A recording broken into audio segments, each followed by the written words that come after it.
Hello, everybody. Hello, everybody. It is a dangerous thing to give a guy from Jersey a microphone and a few minutes.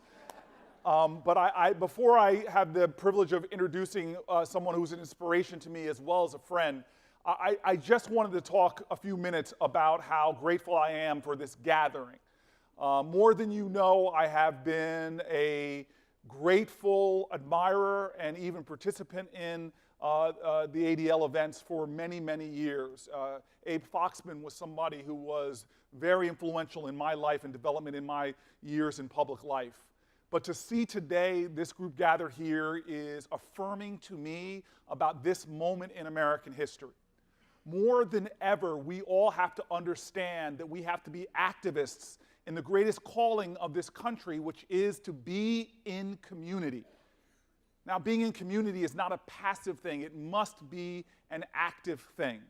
This idea of community has been celebrated from the ideals of the Hebrew people all the way to what King called for, which is a beloved community.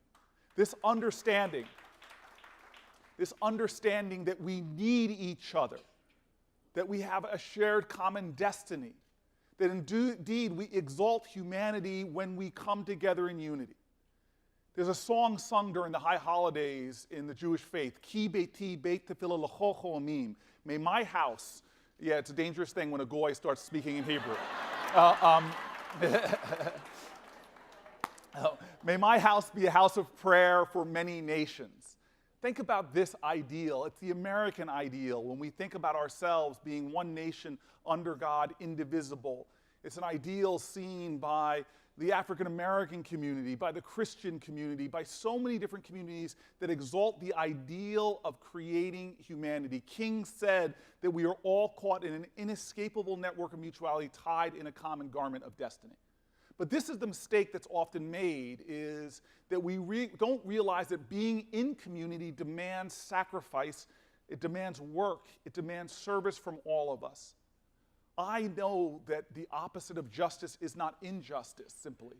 The opposite of justice is hatred. The opposite of justice is inaction. The opposite of justice is apathy and indifference. This is something that we have learned over and over again. I got very upset and hurt, not just after the horrors of what happened in Pittsburgh, the unimaginable horrors, but what also frustrated me, as the ADL has pointed out, that anti-Semitism in this country had grown. The incidents had increased over 50%, but we were silent about it. It wasn't in the news, it wasn't on TV. There's an incredible man in Newark's history. One of these gentlemen that had an experience that I had. I spoke at the Democratic National Convention right before Michelle Obama, and my mom comes up to me after the speeches and she says, "What an incredible speech." And I said, "Thank you, Mom." She goes, "No, not you, Michelle." I'm like, "Thank you, Mom. Thank you, Mom." My mom has this saying, behind every successful child is an astonished parent.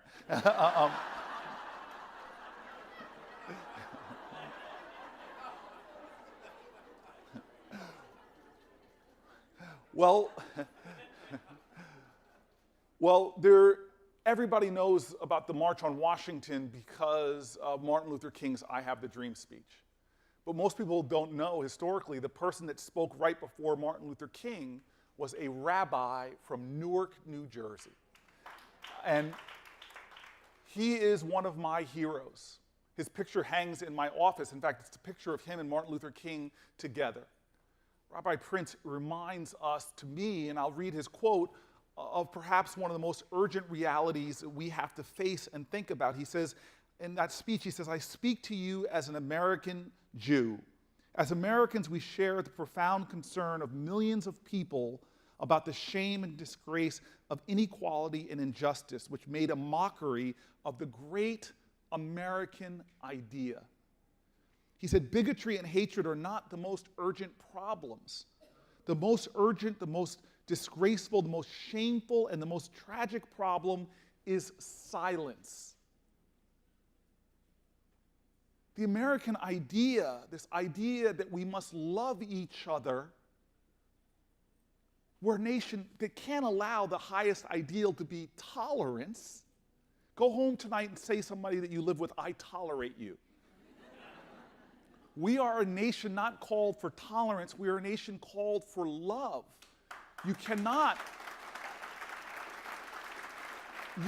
say, I'm a patriot, and patriotism is love of country, and you cannot love your country unless you love your fellow countryman and woman.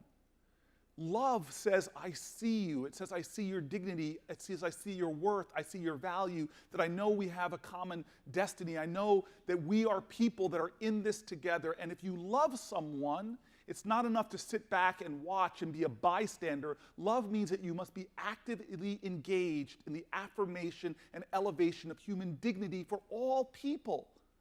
Love says that it's not enough to say I'm not racist. You must be anti-racism. It's not enough to say I'm not anti-Semitic. You must be anti-Semitism. Love is the active engagement in creating the beloved community and affirming dignity.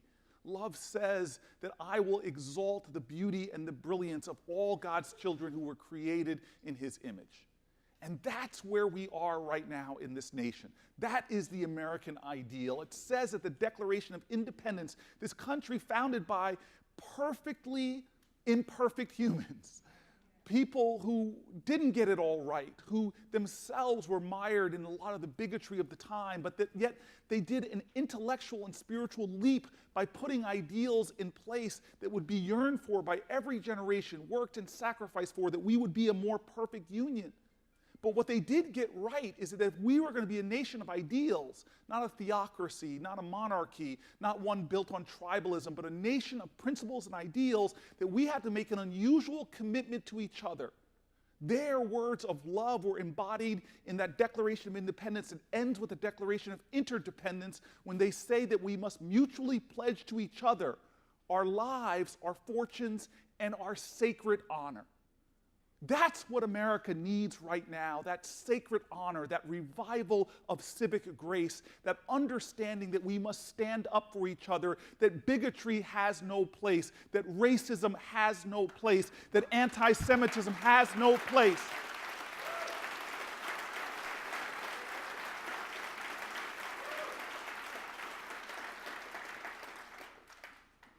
And so in the generous introduction I had, I want to end with the reference she made to a speech that I gave, and I'll end there and do my introduction.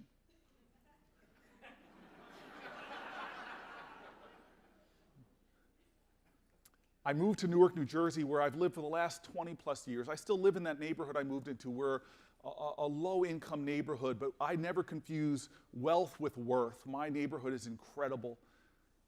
And I met heroes in that neighborhood. One of them, when I started working as a young lawyer for a guy named Frank Hutchins, who was the tenant leader, who was really one of the longest serving tenant activists in our city. He led the longest rent strike in our city's history in the 1970s, that lasted months and months and months against the housing authority, and he won.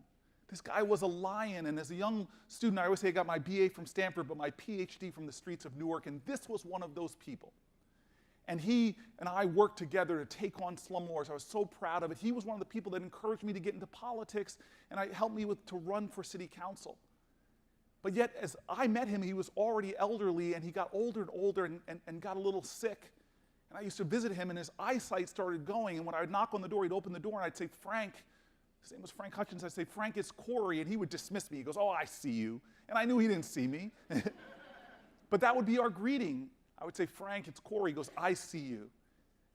He got older and sicker, and when I was mayor of the city, I used to take him out to go shopping and go to the grocery store, and he would demand that I take him to the movies. And I'm like, Frank, you can't see the screen.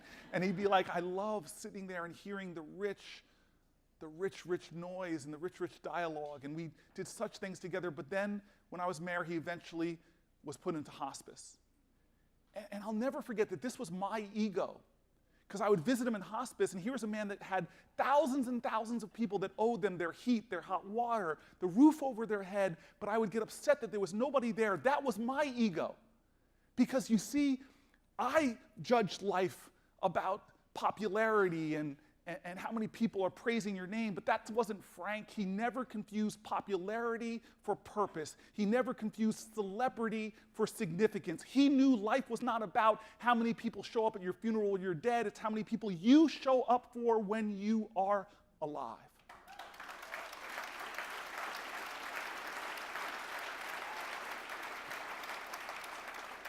I went to go to Frank on one of his final days. And as I walked into his room, the nurses told me that it wouldn't be long. And this was difficult for me. This was my mentor. I wouldn't be standing before you right now as a United States Senator if it wasn't for this man. And I walked in, and his breath was shallow and rapid. And he couldn't talk. They told me he wouldn't be able to talk. But as soon as I walked in and I said, "Frank, it's Cory," I saw him laboring to say our greeting. He said, "I see you." I walked to his bedside, and I sat with him. I talked to him. I told him how much he meant to me, what difference he made in my life and the life of so many others. I held him in my arms as best as I could, and I kissed him on his forehead. But eventually, I was mayor of the city. I was busy. I had to go. And so I kissed him once more, and I said to him, my final words to him, I said, "I love you." And again, he seemed to labor to try to get the words out, and he said, "I love you." And I left that room, and indeed, he would soon die. That would be the last time I saw him. And so before I get to my introduction, I want to leave everyone with those words, those last things he said. I see you, I love you. I see you, I love you. Now more than ever in this nation that's being torn apart by tribalism, by party differences, we need to exalt the ideal that we see each other. We see each other. We see each other. We know that dignity is indivisible. You can't have assaults on your dignity without assaults on me. I know your suffering. I know your pain. If you have an act against you because of your race or your religion or your gender or your orientation, it is an assault on me. I see you, and I love you. Love is not a being verb, it's an action verb. It demands that we stand for each other, that we fight for each other, that we defend each other, that we work together to create that beloved community. I see you, I love you.